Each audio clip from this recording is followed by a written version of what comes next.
En fait, c'est vrai que ces petits trucs-là, j'aurais pu faire le truc bien et tout, mais comme j'ai pas de support. Là, c'est juste l'idée de commencer. Oui, j'ai. Pour rappeler, si tu es nouveau, si c'est la première fois que tu arrives sur ces vidéos, pour l'instant, on est en mode amateur. C'est la première fois qu'il fait des vidéos sur YouTube.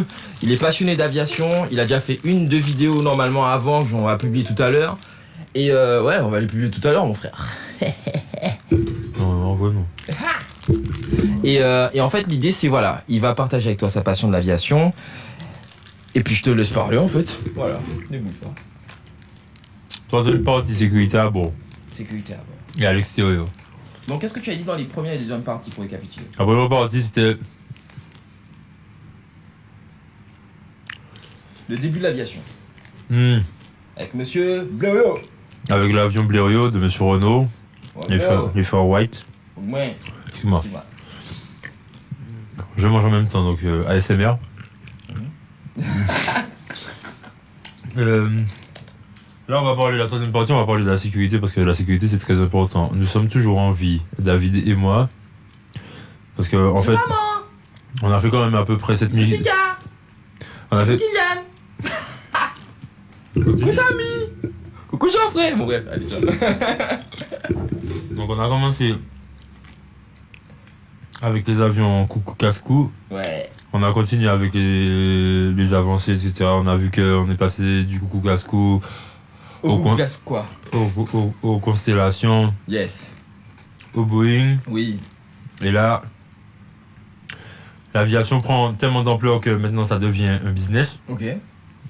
Il y a Aéropostale, ex-Air France, qui du coup rentre dans le game. Et en fait, il y a plusieurs compagnies aériennes qui vont voir le jour.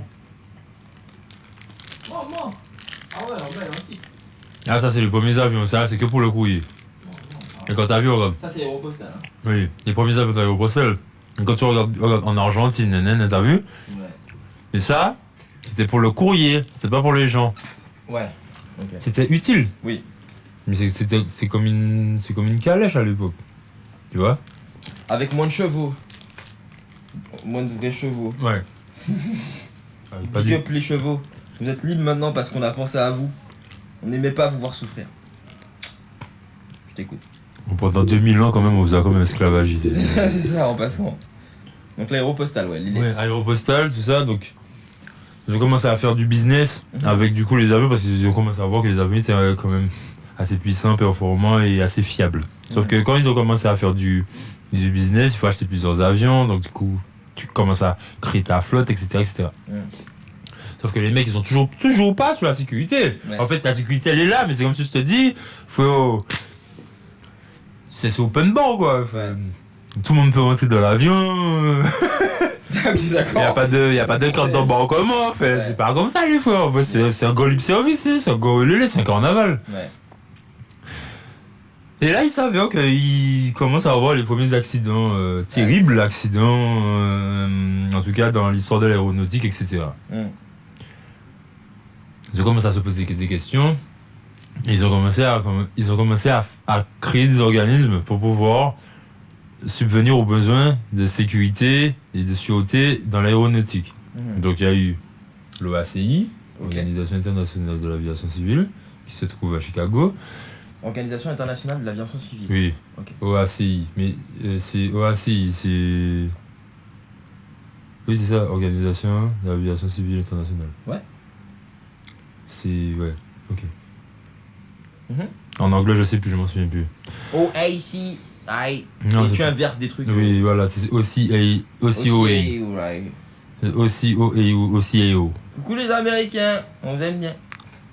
Kiss from Paris. Kiss from France.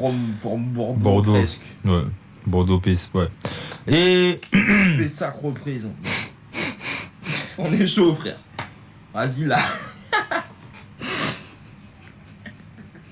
Quoi, l'OACI, si elle est bien. C'est jamais, hein. Donc il commençait à avoir l'OACI, après ça il y a eu l'EASA, après ça il y a la DGAC. L'EASA c'est quoi? Je m'en souviens plus. En vrai, là, les gars, en vrai, là, c'est parce que vraiment, là, je suis à des années-lumière.